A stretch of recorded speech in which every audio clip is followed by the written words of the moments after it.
I wanted to ask you, what do you remember from that last fight against Dustin Poirier all the way back in 2014, as you were there in the corner watching it all play out in real time? What are your memories from watching it out before you knew that it was over so quickly? What do you remember from it? Yeah, same again. Like, I knew Poirier was a tough opponent. It was, it was a big test. It was the fourth time Conor had fought in Vegas, the fight capital. It was a huge deal. A huge deal for Irish MMA, a huge deal for Conor, for the team, and a big task as well. Poirier was on a pretty good run at that time, and it was a big test. But I don't really change my opinion on how fights are going to go when Conor's fighting. Once Conor lands that blow on anybody, it's very, very hard to recover. And then when you're in that, if you're not asleep, you're almost out on your feet, and you don't want a sniper like Conor, waiting for you to miss again to put you to sleep. So I knew once Conor landed a shot, it was going to be very hard for Poirier to recover. But it was an amazing night. It was a big deal. You're kind of nervous because it was early in the career. It was the first time he fought in Vegas, and you're a little bit worried, but you don't worry too much because you know what work has went into the camp, and put a lot of work into that first camp, and it's been a lot of work in this camp as well. How much can you take from that first fight, Owen? And I suppose there is a mental advantage going in there for you guys, knowing how that first fight went. But then some people would say that mental advantage could also be a detriment, if you go in there thinking the same thing might happen and sort of ignore some of the key elements from Dustin's improvements. Yeah. It's a different fight. When you fight somebody twice, it's definitely a different fight. Who knows what can happen? But the same things apply, in my opinion, is that Conor will land. Like, it's inevitable that he's going to land that shot. He's going to land on Poirier, and it's just how long Poirier can take the punishment. I don't know. He is very durable, and he's tough, and he's good, and he's got a lot of tricks, and he's got problems that we've addressed in the camp. But when it comes down to it, it's when Conor lands, it's going to be how long can Poirier last, Do you think he's improved enough, Poirier, to last longer than the first fight? Because Conor's predicting, I believe, the fight to be over in less than 60 seconds. Do you think Poirier's improved enough to last longer? Well, I think it comes down to strategy, and whatever strategy Poirier comes in with. So it's hard to say, but if he comes in looking to exchange, it'll be quick, I'd imagine. If he comes in and runs, it might take a little bit longer. Poirier has improved an awful lot. I'm not trying to disrespect Poirier. He's a phenomenal fighter, but Conor has also improved, an awful lot as well. And I think Conor has improved more than Poirier. So I can only foresee the same kind of outcome, You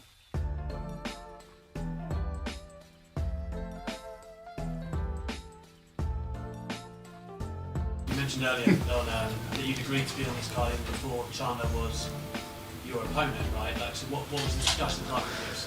What attracted, was it McGregor that attracted you to the card?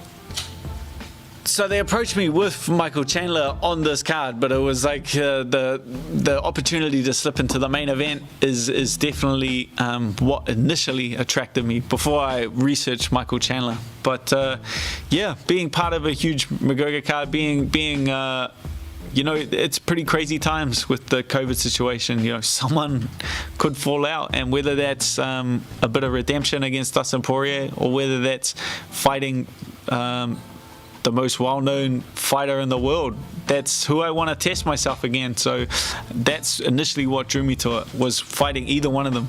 I mean, you call him the most well-known fighter in the world. I saw DC and Ariel talking about maybe his skills are actually underestimated because of the fame that comes with it. But how do you look at Conor McGregor?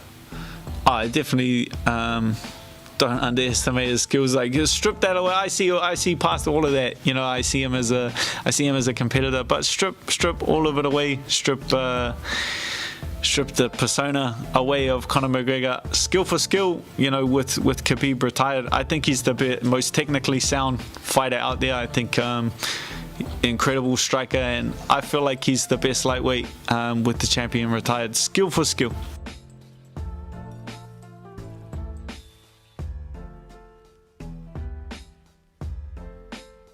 It's like, am I getting the title fight at 25? Do I wait? No, I'm not waiting 8 months. An active fighter, that's how you kill your career. So the best possible solution for me in my mind is the auto fight. So I'm gonna keep my weight here, keep strong, keep fast, keep developing. They're supposed to fight in April. I heard Moreno and Figgy, so that's fine. I'll fight Aldo in April. Put a legend in my cap, get a good win, fight a legend, stay sharp in camp, and then whoever wins out of that fight with Figgy and Moreno, we fight in September or August. I'm just leveling up, man. So I feel like it's the right time to call out Aldo, have that fight, stay at 35. The third ranked in the division. It's still my division. I just, we talked to the UFC about going to 25. They were all for it. They wanted it. Obviously COVID took me out of the fight. They put in a Perez, so they're just keeping this kid warm. You know what I mean? Like, they're just getting. It's business. They just got to keep rolling. And no hard feelings with them. But I'm not going to sit 8 months, man. I'm a fighter, and that's how I get paid. And honestly, my soul needs fed.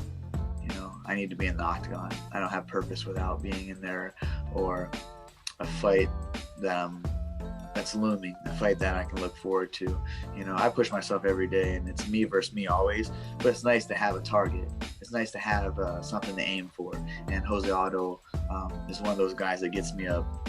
That scares me a little bit, you know what I mean? And I'm glad that those feelings are back in my career. I didn't have them, for a good long time. What do you say to Aldo? You're above him in the rankings, so if he's eyeing the bantamweight title, he's got to come to you anyway. What would your message be to the King of Rio? The King of Rio. Oh man, I gotta brush up on my Portuguese. But he's had a long-standing rival with Team Alpha Male, but you can always count on me. Count on me to get the job done. And when I'm focused and I'm hungry, and that's where I'm at in my career and my life, I'm a dangerous man. Just get me in there, get those gloves, taped up, and I'm ready for battle. I'll go in there and do whatever I have to do by any means necessary, get that win. And I know he will too. I think it's a great fight. I don't think that his call out with TJ is deserving. I don't think TJ deserves to come right back into the mix. For a lot of reasons, bro. You cheated the sport. You disrespected the sport. You gotta respect this game. Like, I didn't respect the game. Look what happened to me. I got knocked the fuck out in 3 fights because I wasn't respecting the game, and you were doing something that is the worst you can do. Like, we're not in here, we're not hitting balls in here, we're fucking fighting people. This dude is giving himself the unlimited advantage of cardio, which in a fight is the ultimate. Dude, if you don't get tired, you don't stray away from the game plan. And the game plan, when you get tired, it's the whole thing. I'm not sitting here just crying over spilled milk, but fuck that dude. He doesn't get to come here and call the shots. He gets this. He's saying he's the belt champion, bro. You put a needle in yourself to help you perform. You don't get those rights. You don't get those rights. You're a contender now. You got to build yourself back up and prove to yourself that you can fight clean. So here's my hit list. My hit list is Jose Aldo, Dustin Figueiredo, TJ Dillashaw. But he's got to prove himself. He's got to prove himself that he can fight clean.